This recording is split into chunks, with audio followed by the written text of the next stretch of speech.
राजा समाज साहब, Pakistan peoples party जो है वो आपके इत्तेहादी भी है, तो अगर 18 अमेंडमेंट में तरमीम की जाएगी तो वो तो इससे अपना क्रेडिट मानते हैं, क्रेडिट लेते हैं, ये तो उनकी सियासी बका है और आपके इत्तेहादी भी हैं, तो फिर उसके बाद सूरत हाल किस जानिब जाएगी?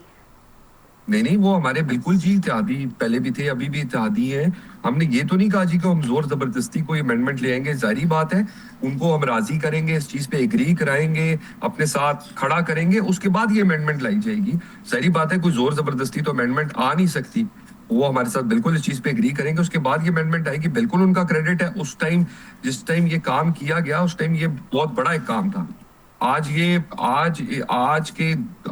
वक्त आ गया है कि उसमें अमेंडमेंट की जरूरत है। हम ये तो नहीं कह रहे कि एनएफसी खत्म कर दें, हम ये कह रहे हैं एनएफसी को बेहतर एक करने की शक्ल जरूरत है, जिसमें फेडरेशन को भी सपोर्ट हो और सूबे की भी सपोर्ट हो। यानी कि आप ये कहना चाह रहे हैं कि एनएफसी अवार्ड का एक हिस्सा जो सूबाई हुकूमत को मिल रहा है उसमें वफाक को भी शेयर मिले?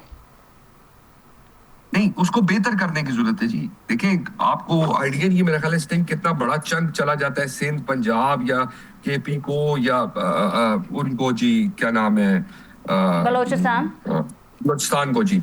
तो उसमें बेहतरी की जरूरत है कि उसको थोड़ा बेहतर किया जाए, उसकी कोई शक्ल बनाई जाए जिसमें फेडरेशन को भी सपोर्ट हो और सूबों को भी सपोर्ट हो।